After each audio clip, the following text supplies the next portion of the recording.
Hey guys, this will be video 13 for the how to design and build a 58 Explorer replica and paint it sapphire blue and then install shark fin mother of pearl inlays in a maple fretboard. Try to keep the smudges off of it. Let me remove this so it doesn't risk falling. I got another coat of, the final coat of the French polish work done. I think I've done three coats of that. I wanted to keep it really mild, but it was a little bit weak on the first and the last video, so I did two more passes on the French polish work. And to give you an idea, what's the color?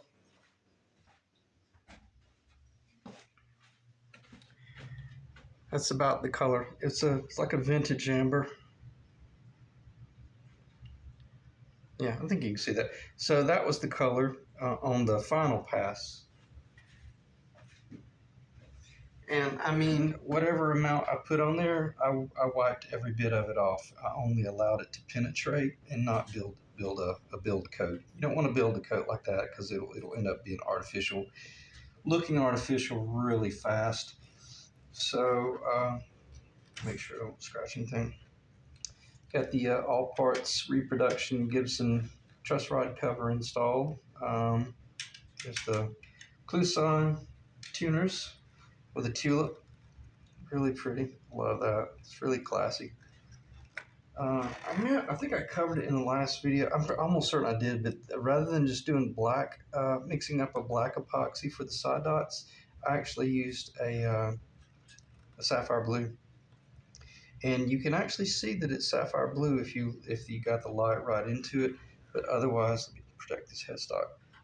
Otherwise, it looks very dark. Got the Shaler reproduction strap locks installed. I think I covered that in the last video. That's in. The guitar is basically finished. And I know it doesn't look like it, but it actually is. All the wiring is 100% connected, and I've tested every bit of this. I actually ran a bridge pickup in it, and ran it through my little headset, and I think I've got like a little Zoom or whatever it's called, and was playing through there, and it sounds incredible. But I primarily just did that to I wanted to test everything and see how effective was the master tone, how effective was the bridge volume, the neck volume, and was everything balanced and all that jazz. And it was perfectly balanced. No humming or anything like that, because the way you can test is if you've got a guitar that the capacitor is wired incorrectly, because these are directional. If you were to take your finished guitar and plug it into an amplifier, and obviously the amplifier has to be on, and then just reach down and touch this, and if it starts humming really loud, you know that you've got that installed in reverse. So just keep that in mind. These capacitors are directional. And I already covered that in one of the last videos, probably 2 or 3 videos back, but just go online and you'll find all the information you need about that. But they are directional. I started to do it in video, but when I'm working with a guitar this close to finish, I don't want to be working on the camera because I just epoxy glued this ABR1 studs in, and I wanted to really be focused on that and not screw anything up. So, excuse me. But since I built the guitar with using, I should be able to hold that with my hand and not drop anything. But since I built the guitar, using these initial studs, I was able to install it, remove it, install it, adjust the height and stuff like that by starting out with this number 632 with the Phillips head top. Therefore, it saved me from ever even having to remove these studs from the packet so that I didn't risk losing them or damaging them or any of that jazz. So the target is you want the top of that stud to be about 15 millimeter max. If you built the guitar per all the specs that I gave you, your 15 millimeter height, it would max is what you would want. I'm at 14.5 millimeter from the top of the I'll have to just screw this down to the top, because if I were to put this all the way down on the body and go down and measure that, it should be 14.5 millimeter, okay? But,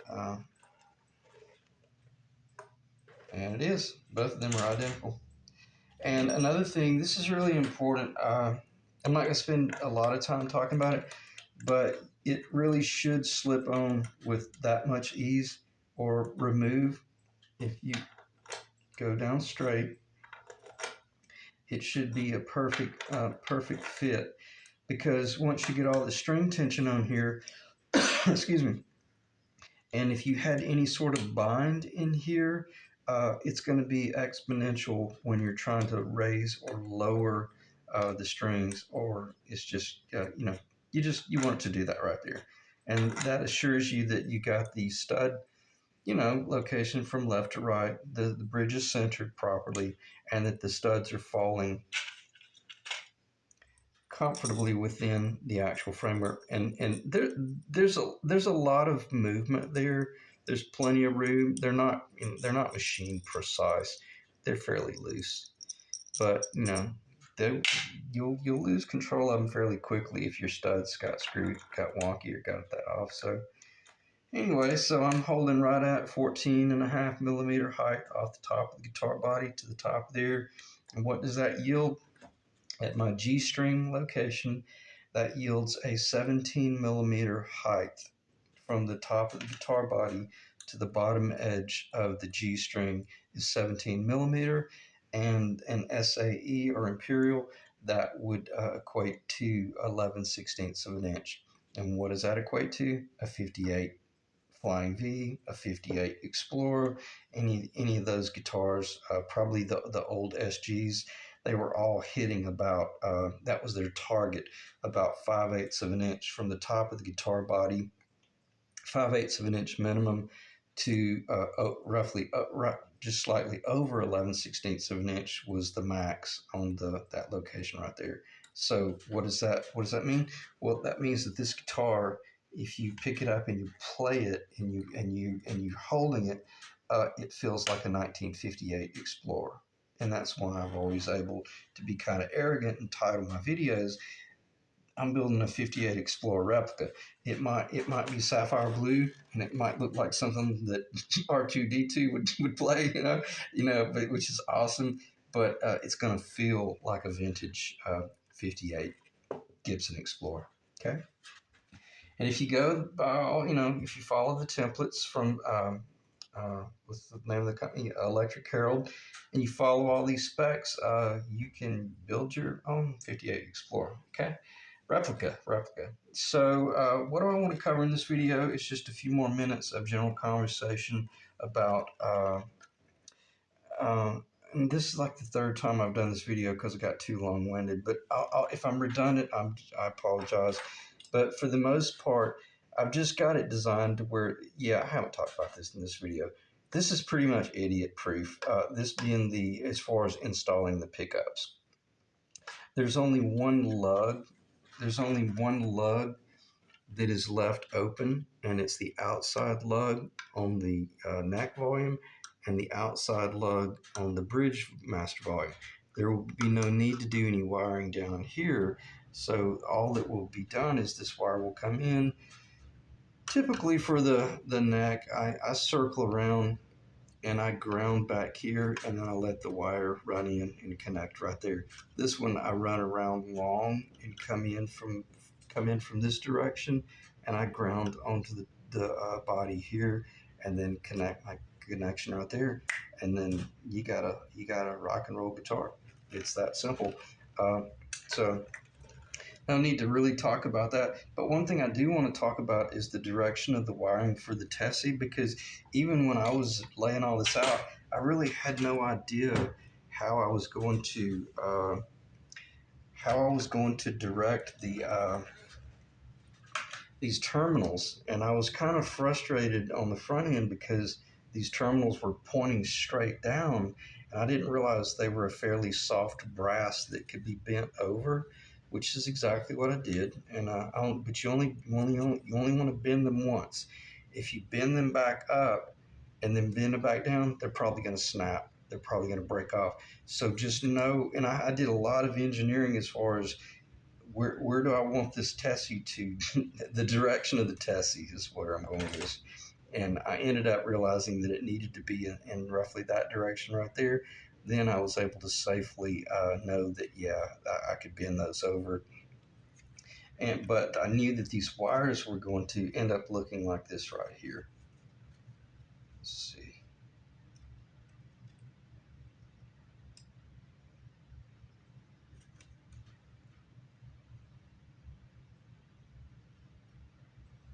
Now, if you ask my opinion, I think that's a design flaw that requires, you know, I think these two terminals should be pointing in the exact same direction so you could have a very efficient flow.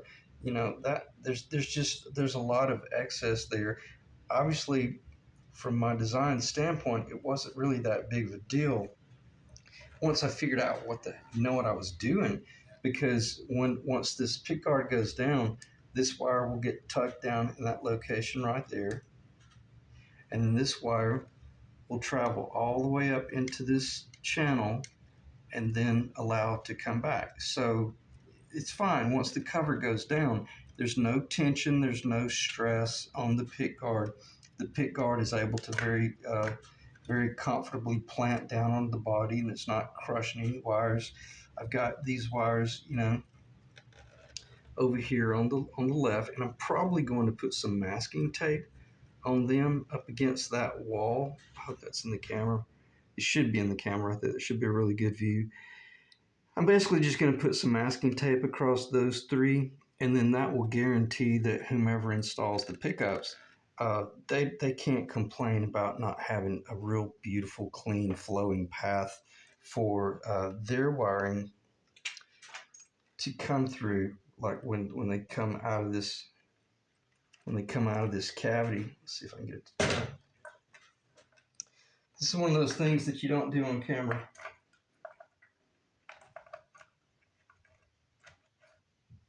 Okay, so that when they install their pickup, they got an excellent path by which to travel through and, down into the, and then even their wiring can get pushed over to the side. Okay.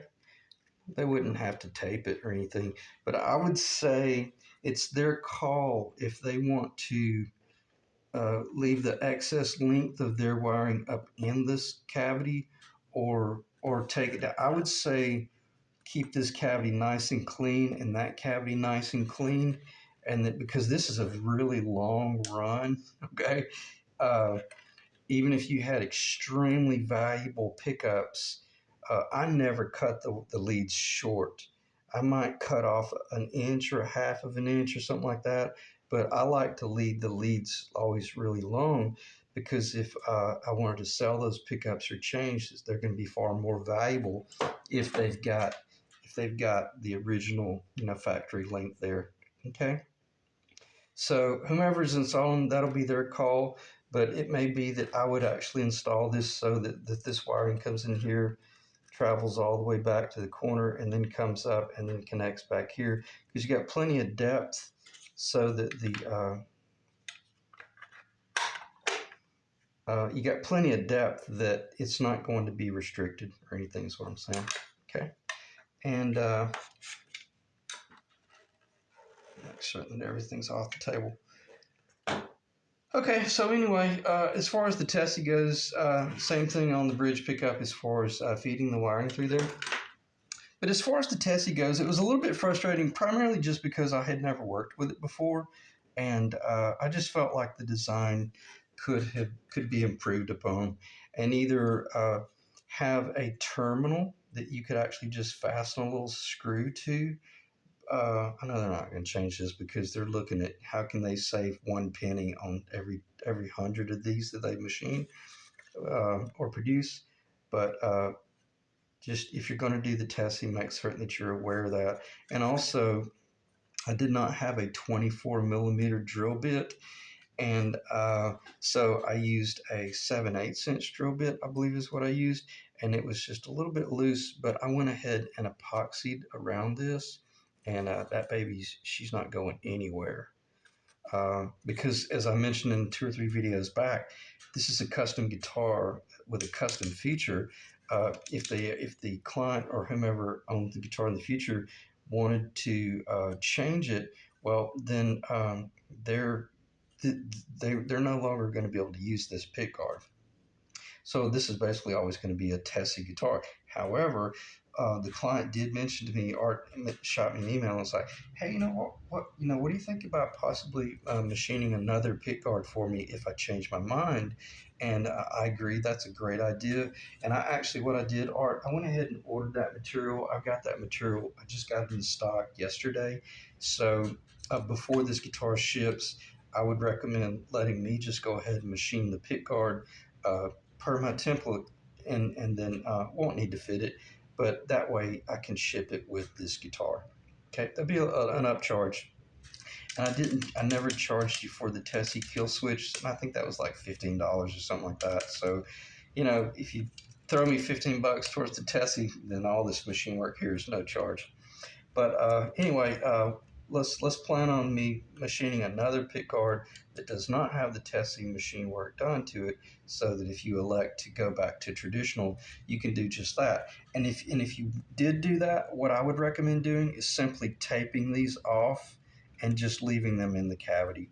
Pulling them up here and just leaving them in the cavity. They'll never harm anything. And I'm not an electronics pro. I don't think they would act as any sort of antenna. But if they did act as some sort of antenna, then you could simply come back here, remove this, reach up in with some small snips and just go snip, snip, and then just pull those wires out and just forget the fact that you ever did a Tessie. But I would say I can't see why they would create any sort of electronics issues. In other words, don't snip them out. Leave them in there in the event you wanted to in the future change this over to a purple button within a blue ring, or a black ring with a red button or something like that. So I think that's a cool item. Or if you didn't like the way it looked, you could get the parchment white or the neutral white one, and you really wouldn't even see it in there. Okay, so anyway, and I've done this video so many times, I just know that from a standpoint of, I did not show in this video um, how it does not bind. I only talked about it in theory. Okay, so we know that that's roughly what it would look like right there. And then I'll do the best I can to show you what I'm doing. I'm just feeding that down in that slot right there, and then I'm going to reach up under the pick guard and just make certain that the black wire is down, and then you'll see that yeah, I'm gonna have to tape those wires up against the sidewall. Oh, I'm sorry, because I didn't have the 3-way connected up here. Certain things you shouldn't do on camera because it makes you look like an idiot. All right. Okay, so once these 2 screws go in, that screw goes in, that screw, there's no binding there. There's no serious binding. And feels good. And see this movement right here? That lets you know, oh yeah, there's no clustering in there at all. There's nothing going on that's going to cause the pickup installer headache when he's doing his installation. Check the time. 19 minutes. I'm sorry it took so long. I dropped my phone first of the week, and the screen is really wonky. I can't even hardly read the numbers. And I've got the new screen, LCD screen, coming in today. It's supposed to be here today. So, but nonetheless, this is going to be a short video because I can't really tell how much time we have left. I think it's like 20 minutes. But hopefully you can see that it's got a little, it looks like it's bowing up right there, but then as soon as you put the screw in, it settles in. And what's causing that? Just that crazy 180-degree connection right there. I think it's getting caused by that point right there. But then it's okay that it bends over a little bit because it is brass, the little terminal. So, not that bad. And I think once I tape these wires over the side, it'll be even less restriction. Okay. All right, let me do this. I would pause, but this is going to be such a short video. I'm just going to keep talking. And let's talk about planning your work and working your plan. Because I got a bit of a rude wake-up call when I started fitting everything, all this stuff in last week. I realized that when I was building this guitar, I had already pre-machined this body to be sold as just like a 58 Explorer replica body and a 58 Explorer replica neck that connected at the 19th fret, here at the 19th fret. But one thing, and I had never, even as we were talking about doing the job, I didn't know we were going to do binding. And when I built the guitar and everything was like the neck lower was installed and all that jazz, I failed to anticipate the thickness of the binding at the end of the fretboard. And that's 60 thousandths of an inch. Which, what does that mean? Well, it meant that I had to come in and machine these little special items here in order to allow me to extend the length of this pickup cavity, because if you were doing uncovered pickups, it wouldn't have been that big of a deal. But if you're doing a covered pickup, that cover takes up so much exterior footprint, you'd be shocked how restricted it gets very quickly. And it was restricting so much that the pickup would not even go in. But let me just install it, and then I'll get back to my conversation, or what it is I'm talking about, or what I had to do. Okay, so obviously this is the actual, and in case I forget, I'll try not to forget. The wiring goes behind the leg. Okay, so when I was preparing to install my pickup for just build purposes, because see, he's going to be going with a set of Seymour Duncans that have nickel covers, and I'm providing these pickup rings. But I had to make certain that if I'm getting ready to drill all these holes to receive these pickup rings, I had to make certain that they had control cavity space in here to adjust the pickup. Okay, and because I had forgotten about that 60 thousandths, I didn't have room. It forced the pickup ring back 60 thousandths of an inch, and I had to remove that back sidewall. I did not have to remove any back here if I did not want to, but I thought, hey, I've got this guitar on my table over there doing this extremely intricate machine work. I'm going to go ahead and make certain that this one back here is machined a little bit deeper, or larger as well, and deeper in that direction, so that there's no way that whomever is doing the pickup installs would be tripped up by an oh my god situation. I've got to figure out how to machine off a half of a millimeter right here to get this guy's pickups to work to even fit in his body. I don't want to do that to anyone, and I'd hate for someone to do that to me. Or if if most clients, what they would do is say, hey, it's going to be an extra $300 to install your neck pickup, because the guy the guy that built your guitar he didn't make the control cavity large enough. So I just wanted to let you know, Art, that this, and you can see that movement right there. There's plenty of movement, and all this is installed, and so that it'll be a breeze for whomever is installing your pickups to put in. Okay, but I learned my lesson, and by you know not really triple checking everything. That's an honest mistake. And that's kind of a very predictable mistake that you would make, where if you change that location, it changes everything. Now, I'm glad I thought of this because there was a part of me that was tempted.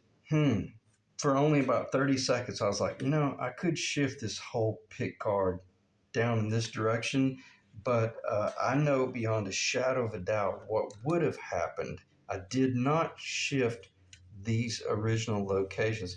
If I had have shifted this whole pick guard in this direction, it would have caused every bit of these outside perimeter lines to be really, really crazy.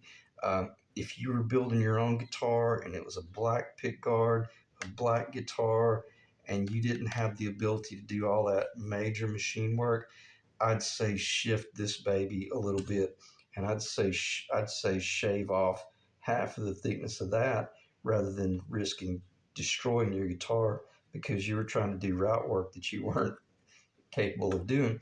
But I did not. I put this in its history, and I can't put that in there because that wiring's in the way.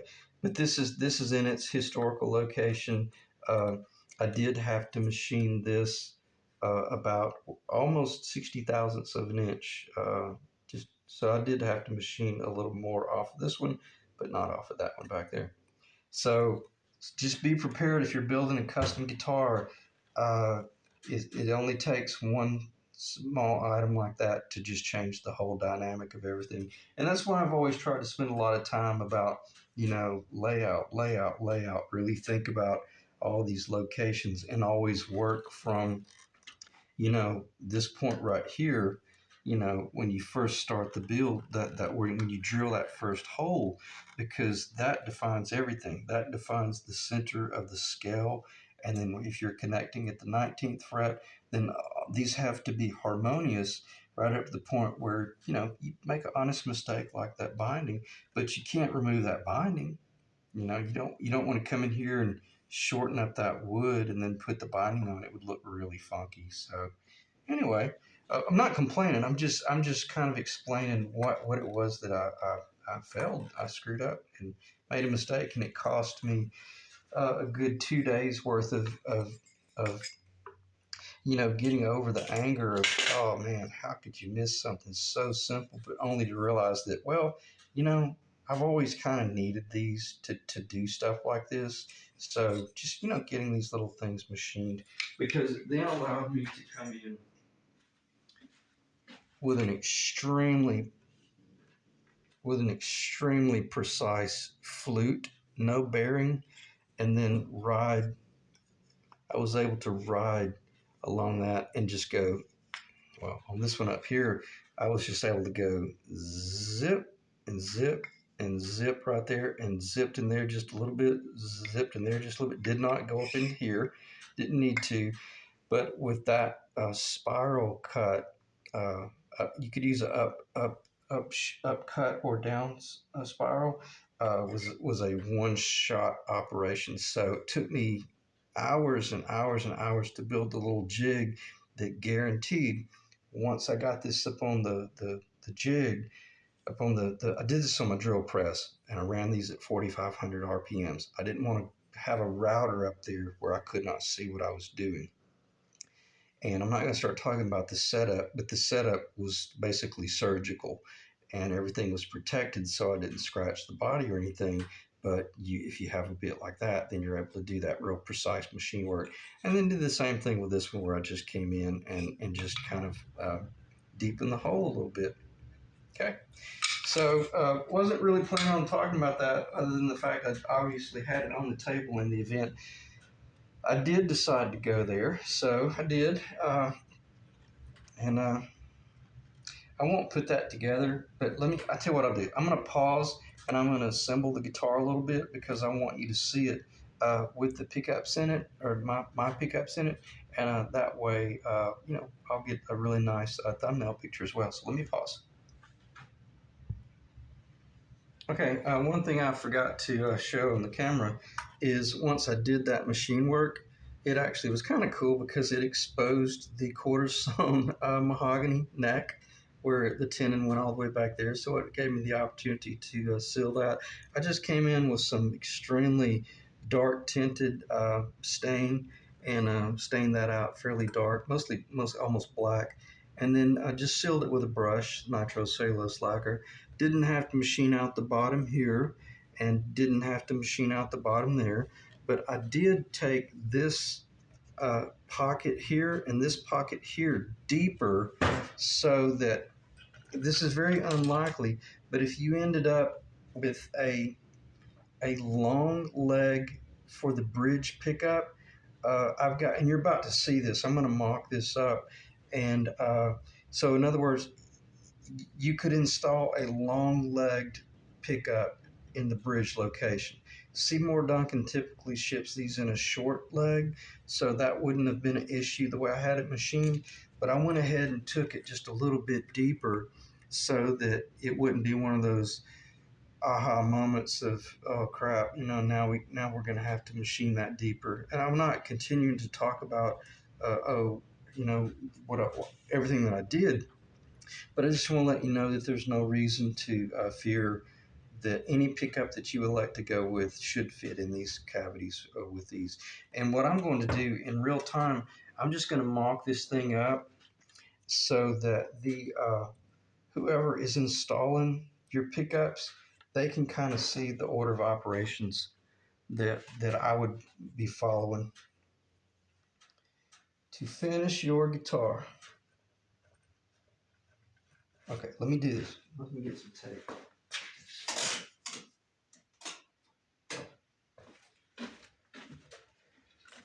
I'm gonna have to do it off camera so I don't screw anything up. I'll try to keep it on camera.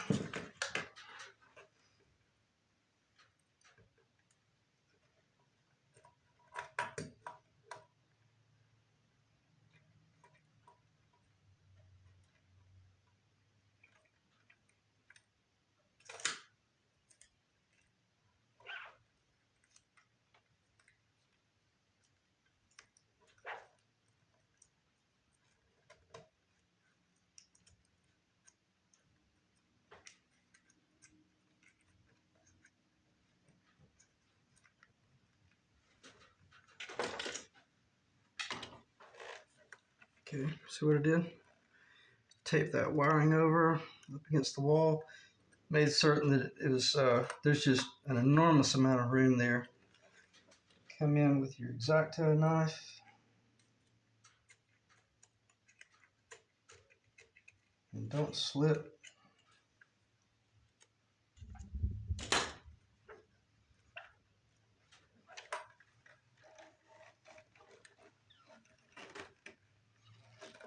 Okay. Nice, very nice work. Very nice machine work. And I know I was watching a documentary about early 50s Telecasters or Strats, and they would put tape in the control cavities. It seems like they had their initials on there, and they were talking about how incredibly valuable that body was because it still had the masking tape in there with the initials of a certain person that assembled control cavities and did electronics. So anytime I do something like that, I think about, oh wow, I don't think I'm going to be here that long, but you never know. Another 50 years, this thing might be worth $150,000. All right, let me get back on point here. So I got that taped up. Let's grab our neck pickup. We got it in our pickup ring. We know the location, the path. The path is going to be, we want the wire to be on the back side of the leg. So lay it over here on your table so nothing gets scratched. See how I've got that wire pointing up? Goes in with ease. Start pulling it towards the body. Okay, I'm on the back side of the leg. She should drop right in. Okay, go ahead and do this. I'm going to go ahead and put a couple of screws in there. Use a toothpick. I'd be willing to bet you the guitar that is the screw location. And this one should fall within ease. Now, I don't tighten these completely. I just take them down and then I back them out about a turn. I want them to intentionally be loose.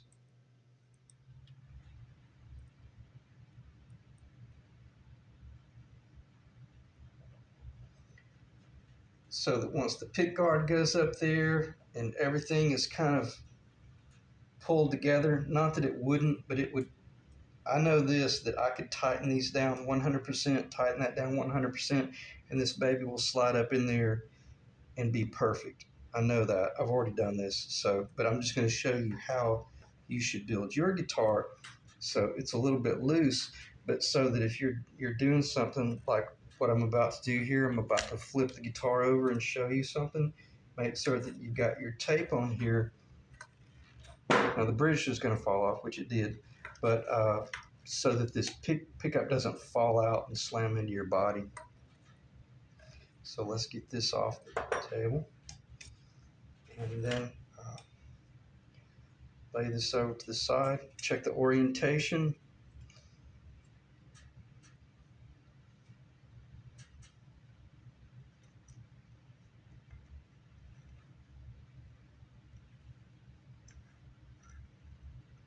Okay, this one, I can't remember. I haven't decided. Yeah, it seems like, let me check and see how it fits. It would probably be fine to just do that right there. Yeah, that'd be fine. That'll guarantee that you don't get a cluster. Yeah, that's fine. Okay, so you see that? And it's funny when I'm doing this, is like, I don't know why I'm even talking about this, because it let me know that when I was machining those locations to receive these wires, I was already thinking about that stuff right there, so that it would be real easy for whomever is building the guitar to finish it out. Now, at this point right here,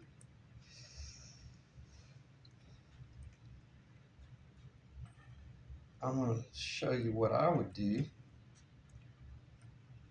Okay, bear with me for a second. I'm just going to have to think here for a second. I wasn't planning on talking about this in this video.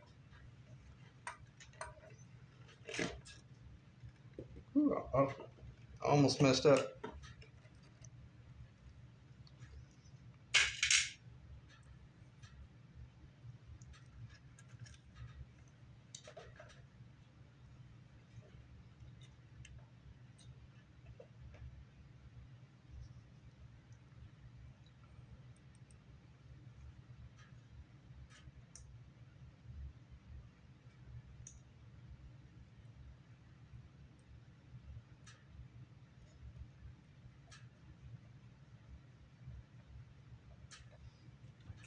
The only bad thing about this wildcat fur is it sheds really bad. Stuff gets everywhere.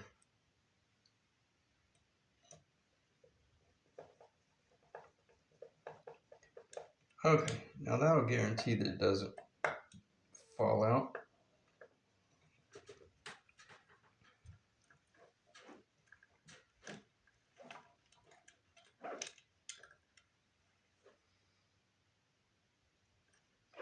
I'm just gonna have to let those white wires, oh no, they do go down.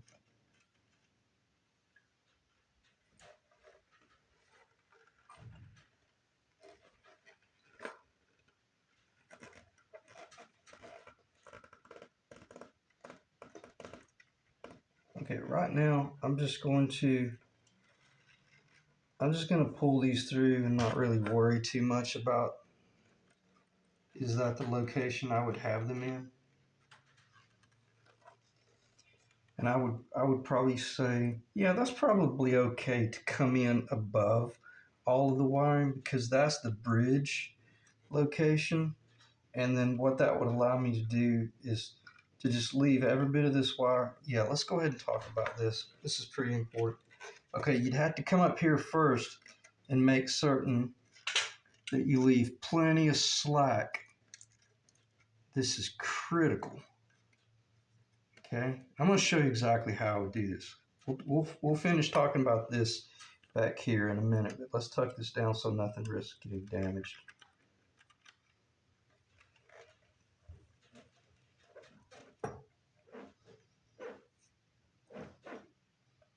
Okay, now let's go ahead and feed the neck.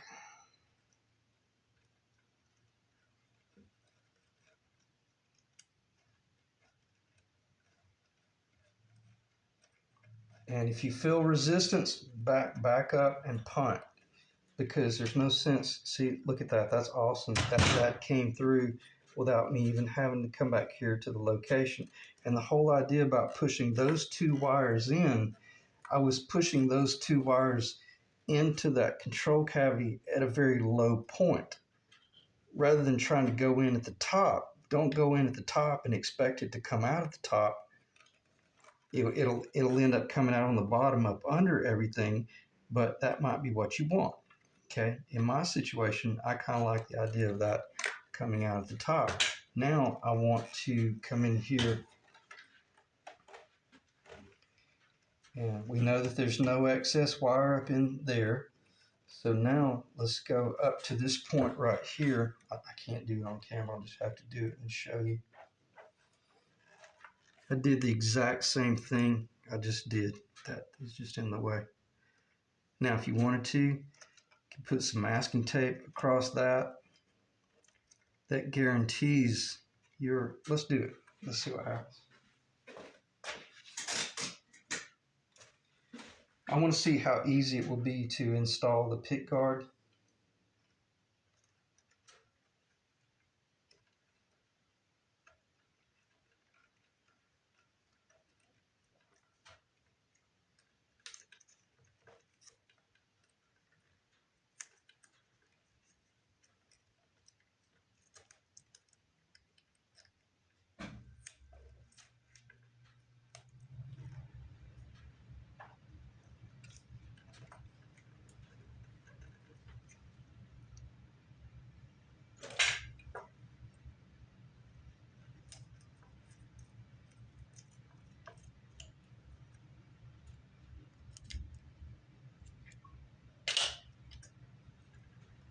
Okay, same thing.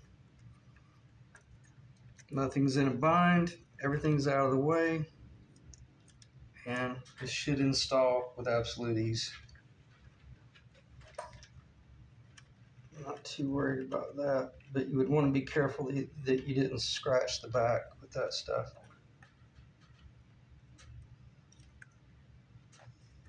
Okay, connect your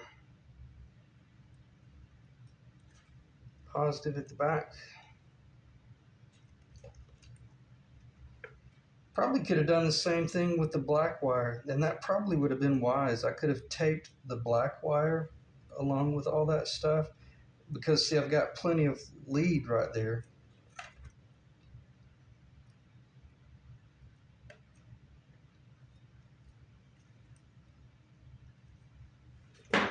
Okay, so all I will be doing now is feeding this down into that location like that.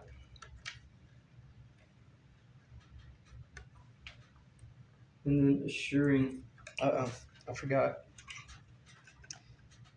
I should have already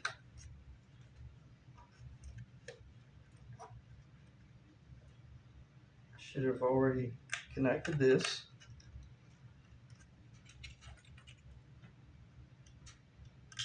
You always have a real organized table when you're getting ready to do your job. Think about which tools you're going to need and which parts you're going to be working with. Pull that down, tighten it by hand, and it'll start rotating to the point where I want it. And that assures me that I'm in line. Look how nice and healthy all this wiring is. It's real clean. I'm not scratching anything up. I'm not scratching up my brand new set of Seymour Duncans. These tend to work extremely well. I can't think what they call those. It's for surgeons. But these work extremely well because they're rounded over. And then see, I'm holding it with the back. And then I'm tightening right there. And these type things, don't be shy about tightening that. Go ahead and torque into that so that it never comes loose on your client. And now, it just barely does work. I'm gonna have to turn the guitar on. Yeah, it works. It worked. So it worked fine to do all that outside of the cavity. Make sure you didn't lose a connection.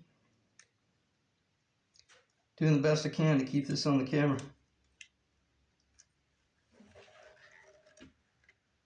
Okay, so see how everything's going in. That white wire is a little bit suspect where it looks like it's trying to ride up on the top there, but then I'm just going to start nestling it in. Going to make sure that that white wire is down in the cavity. It's tricky.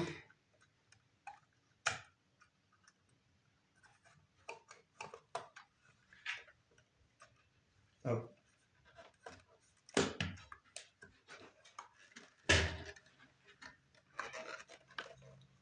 Okay, so we still have movement.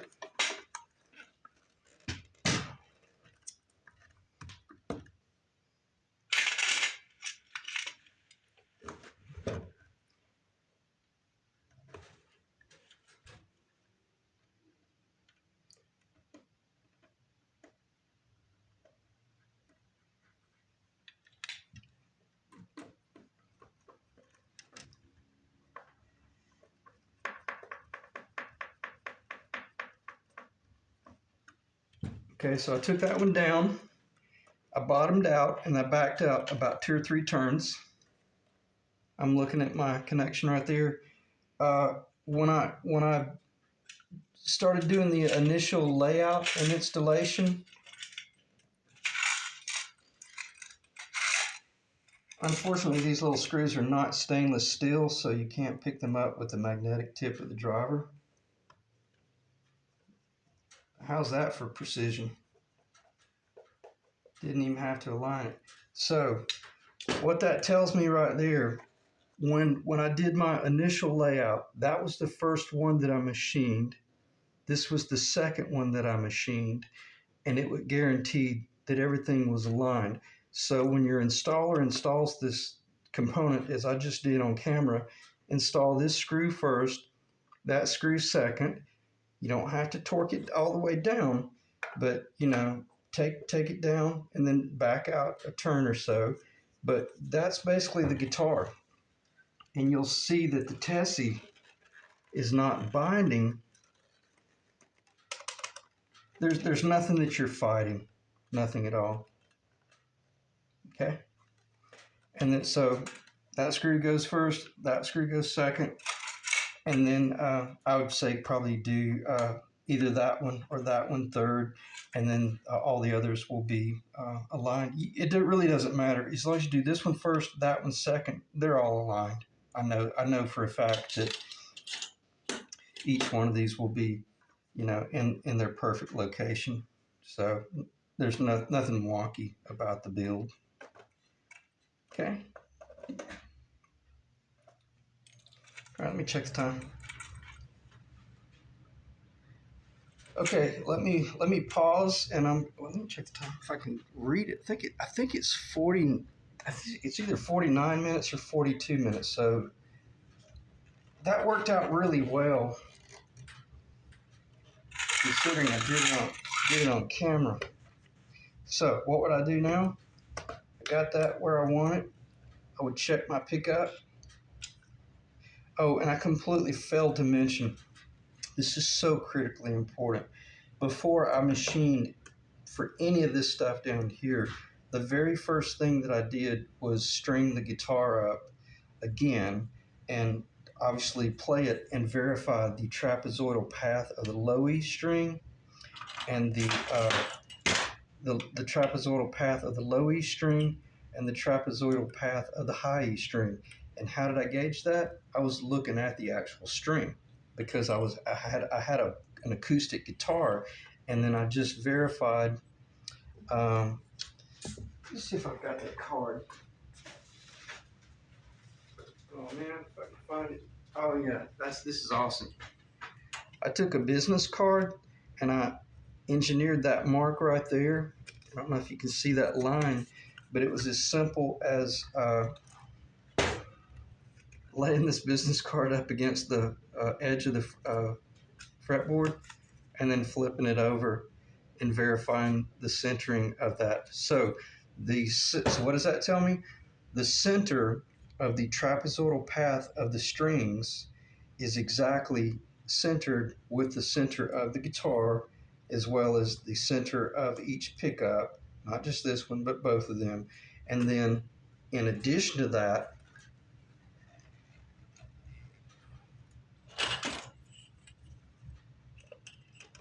this path right here, this line is exactly parallel with the center line of the guitar. And this is why I've clarified the Explorer is an extremely difficult guitar to build, because if you get any of this off in the slightest, it'll be a nightmare to get it under control. Because if you look at this guitar, this is perpendicular to the center line, this is perpendicular to the center line, that's perpendicular, this is parallel to the center line, this is trapezoidal, it goes off on a crazy tangent. But it's critical that I think these are, yeah, I'm looking down at right now. This is perfect, just about perfectly parallel. Now it is not parallel here. The body intentionally gets fatter because it has to go into that cutaway. But if you're looking down this line right here, it's parallel with the body. Okay, so I'm not bragging or anything. I'm just trying to clarify to you this is a pretty complex build.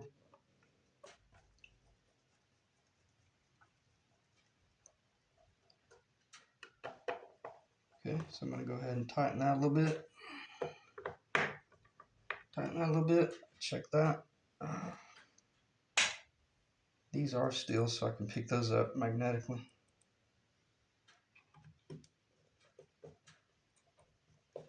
So I say all that to say I've done all of the hard layout and machine work. So, I mean, this was expected by the client. He wasn't expecting to have to do all this himself. That was our agreement. That, yeah, if I finish the guitar, it'll be finished, And all your pickup installer will have to do is just watch this video, and they can see the path that I took, the order of operations that I took to put it together.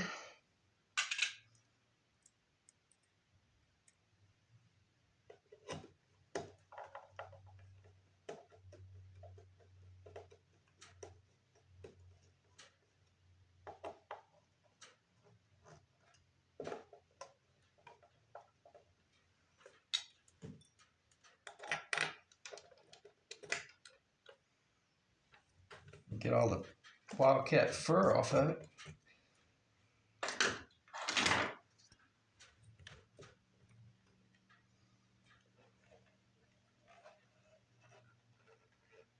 Oh, I hope the camera doesn't cut off. But if it does cut off, I appreciate you guys dropping in.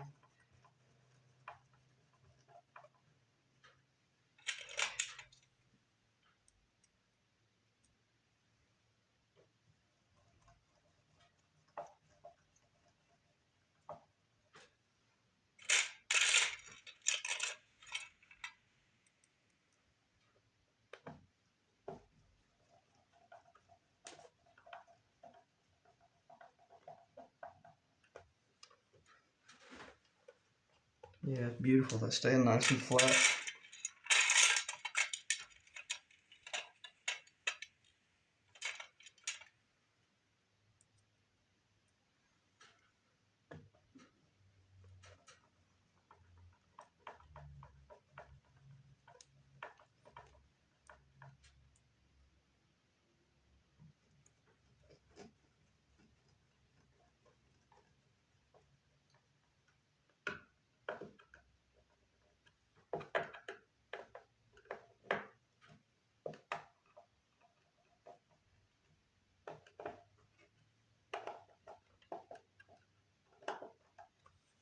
Only tighten those with the strength of your thumb and your fingers. Otherwise, you run the risk of creating distortion. All right.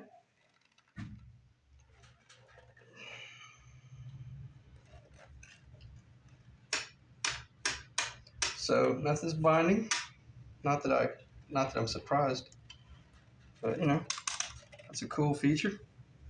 And let's test it out. You know, if you're playing, you know, you shouldn't run the risk of making contact with it as you're doing if you're palm muting, and then hit the note or the chord. So I think it's pretty cool.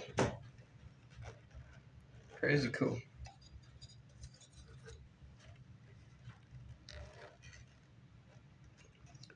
It's got wildcat fur all over it. Let's see if we can find a temporary bridge before the camera cuts off.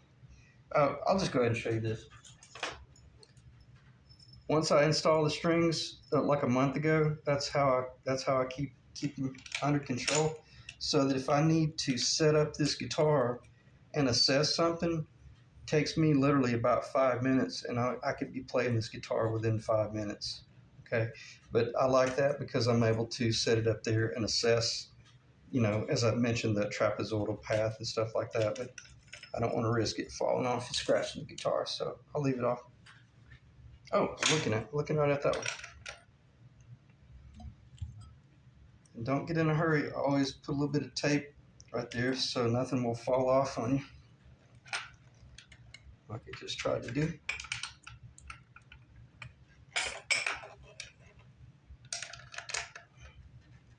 Yeah, I like it.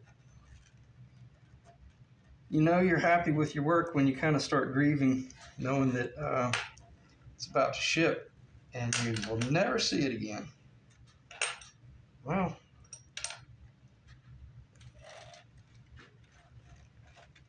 okay, I appreciate you guys dropping in. I'll end the video as soon as I get her set back on the table. And one thing, yeah, because I'm afraid the camera's going to cut off. I don't really have time to talk about this other than I'll just talk about it just briefly here. Basically, I already have. Just fish that in, ground it, and connect it.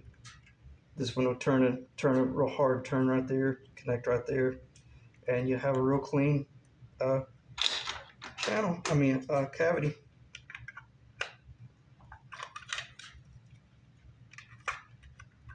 Sorry about the chaos. I don't even have time to put the screws in it.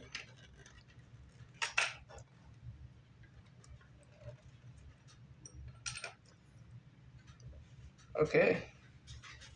And there you have it. That's how you build a Sapphire Blue Explorer replica. All right, I appreciate you guys dropping in. I'll see you in the next video. Thanks.